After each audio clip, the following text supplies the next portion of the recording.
Hello my dear student, मैं आज आप लोग के लिए क्लास 12 के जूलॉजी के यानी जीव विज्ञान के कुछ मोस्ट इम्पॉर्टेंट क्वेश्चन लाई हूँ जो आपके 2023 में आने वाले हैं। वेरी वेरी इंपॉर्टेंट क्वेश्चन आप लोग के लिए एक पेपर तैयार की हूँ, है ना जी, साइंस के यानी बायोलॉजी के, जो आपके वेरी इंपॉर्टेंट क्वेश्चन है एग्जाम में बेस पे। क्या हमारा हो गया, एनसीईआरटी बोर्ड हो गया, है ना जी।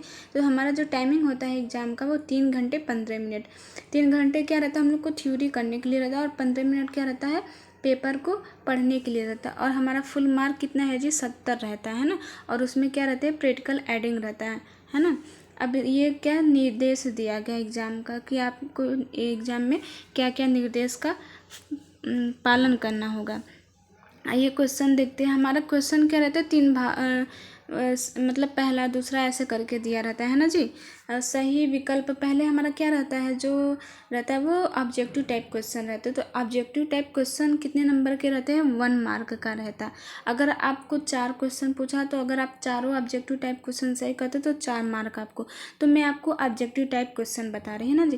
पहला क्वेश्चन है, निम्नलिखित में से कौन सा पुष्प नर जननांग का प्रतिनिधित्व करता है।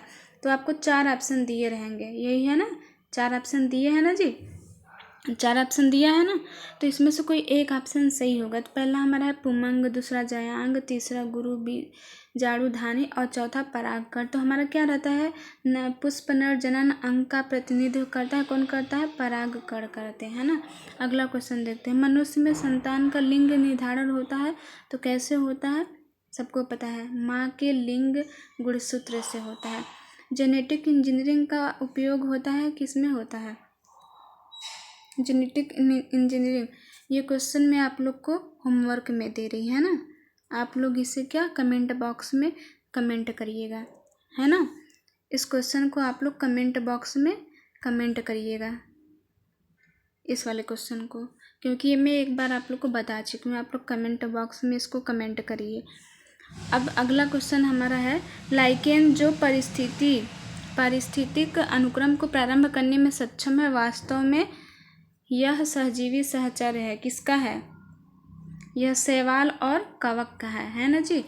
ये जो मैं ऑब्जेक्टिव टाइप क्वेश्चन बताया हूँ आप लोग इसे कॉपी पेन में लिख लीजिए, क्योंकि एग्जाम में आ सकता है, आपका जो 2023 का एग्जाम होने वाला है उसमें आ सकता है। अब दूसरा क्वेश्चन यहाँ से आ गया, अति लघु उत्तरी प्रश्न कहा गया। पहले ऑब्जेक्टिव देगा, फिर अति लघु उत्तरी, फिर लघु उत्तरी, है ना।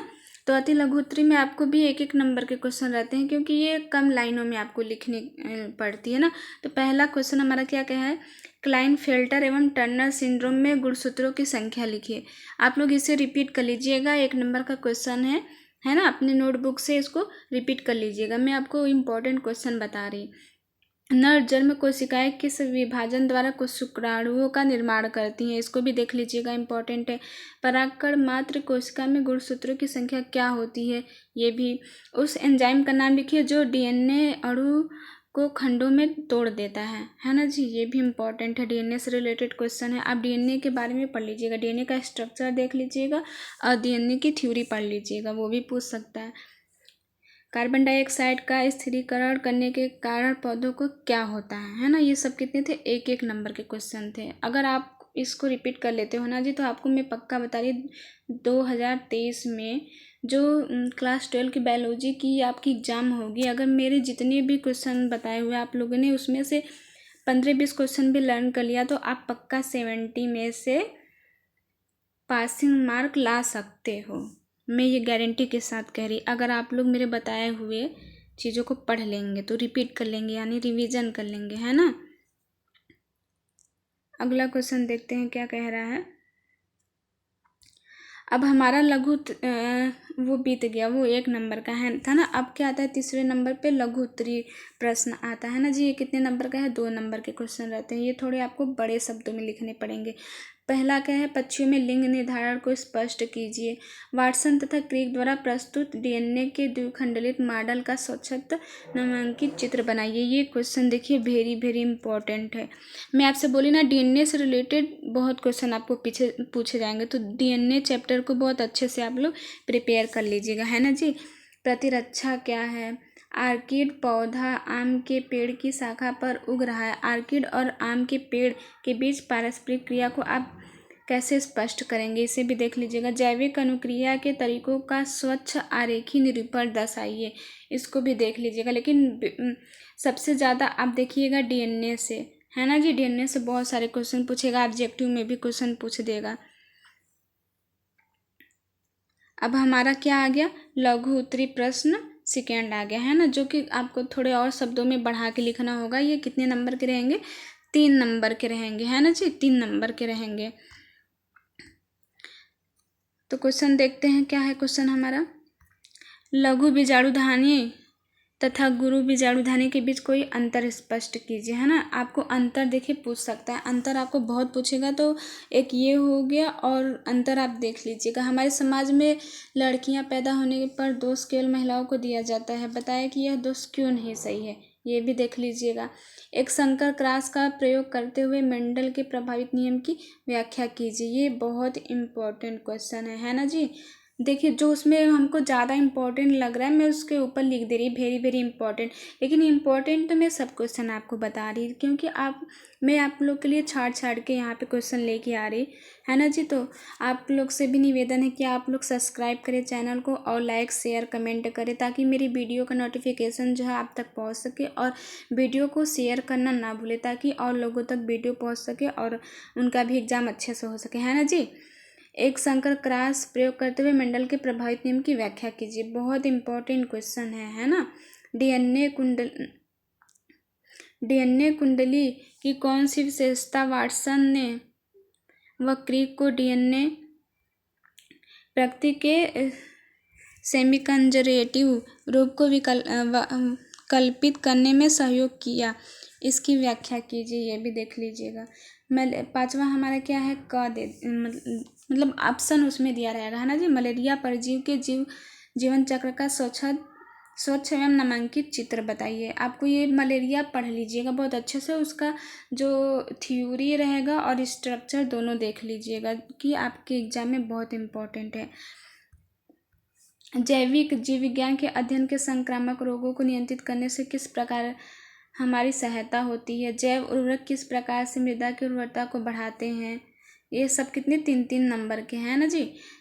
वेल्युलोवायरिस क्या है, ये तो इम्पोर्टेंट है, वेरी वेरी इम्पोर्टेंट है ना जी। छठवां क्वेश्चन आ गए हम लोग, निम्नलिखित पर टिप्पणी लिखिए। पीसीआर क्या है, उसके बारे में टिप्पणी करना है ना जी। अब आपको यहाँ पे क्या करना है, टिप्पणी करना है। ये सब कितने नंबर के, 1.5 या 2.5, बहुत कम ही नंबर के रहते हैं। पीसीआर पे संक्षिप्त टिप्पणी करिए, प्रतिबिंब एंजाइम पे करिए, और जैव प्रौद्योगिकी का कृषि क्षेत्र में क्या उपयोग है। परजीवी जंतु से आप क्या समझते हैं, कोई एक उदाहरण दीजिए। निम्नलिखित में अंतर कीजिए, है ना जी। शीत निष्क्रियता और ग्रीष्म निष्क्रियता, इसको भी देख लीजिएगा, जिसे क्या बोलते हैं। आपको ऐसे भी पूछ सकता है, शीत निष्क्रियता और ग्रीष्म निष्क्रियता, और फिर इसके बाद ऐसे भी पूछ सकता है, हाइबरनेशन एंड एस्टिवेशन। तो आपको घबराने की आवश्यकता नहीं होगी। हाइबरनेशन एंड एस्टिवेशन पूछेगा तो इसका मतलब क्या होता है, शीत निष्क्रियता और ग्रीष्म निष्क्रियता, है ना जी। बाह्योष्मी और अंतरोष्मी, तो इसे ये ऐसे भी पूछ सकता है, और इसको दूसरे शब्दों में ऐसे भी पूछ सकता है, एक्टोथर्मिक एंड एंडोथर्मिक। तो आप लोग उसे कर लीजिएगा, वहाँ पे घबराइएगा नहीं, है ना। दीर्घोत्तरी प्रश्न, मनुष्य के नर जनन तंत्र का सचित्र वर्णन करिए। इसके शुक्राणु कहाँ संचित रहते हैं, इसके बारे में लिखिए। अब यहाँ पे क्या है ना जी, ये कितने 2-2 नंबर के क्वेश्चन है, सचित्र वर्णन कीजिए, है ना। ये आ रहा है तो ये, इसमें आर या अथवा करके दिया रहेगा। अगर आपको ये क्वेश्चन है तो ये करिए, अगर ये आ रहा है तो ये करिए, है ना जी। ये नहीं कि आपको दोनों करने के लिए नहीं दिया है, यहाँ पे आर दिया है, इसका मतलब है कि आपको ये क्वेश्चन आ रहा है तो ये करिए, या फिर ये आ रहा है तो ये करिए। पुष्प पादों में लघु बीजाणु जनन का सचित्र वर्णन करिए। ऐसे ही 8वें नंबर में भी है, ऐसे 9वें नंबर में भी है ना जी। अनुवांशिक कोड क्या है, इसकी मुख्य विशेषताओं का वर्णन कीजिए, ये करिए, ये आ रहा है तो ये करिए, अगर नीचे वाला आ रहा है तो नीचे करिए, अथवा दिया है तो, है ना। मेंडल का लक्षणों के पृथक्करण का नियम क्या है, ये तो देखिए वेरी वेरी इंपॉर्टेंट क्वेश्चन है, क्योंकि ये हम लोग के टाइम में भी क्वेश्चन पूछा गया था। ये तो रिपीटेड क्वेश्चन है, इसको तो पढ़ना भूलिएगा ही नहीं जी, बिल्कुल नहीं भूलिएगा। मेंडल के पृथक्करण नियम को अनुकूलन को परिभाषित कीजिए, उदाहरण सहित वर्णन कीजिए। अगर ये आएगा तो ये लिखिएगा, अगर नीचे है किसी भौगोलिक क्षेत्र में जाति क्षति के मुख्य कारण, है ना जी। तो आज के लिए इतना ही। आप लोगों का जो मैं क्वेश्चन आज आप लोग को बताई उसे रिपीट करते रहिए आप लोग, क्योंकि मेरा काम है बताने का, आप लोग का काम है उसे पढ़ने का। तो मेरा जो काम था मैंने तो बता दिया है ना जी। तो आप लोग उसे रिपीट करिए, अच्छे से एग्ज़ाम की तैयारी करिए और अच्छे से स्कोरिंग लाइए। और मेरे वीडियो को लाइक सब्सक्राइब करते जाइए और शेयर भी करते जाइए। जय हिंद।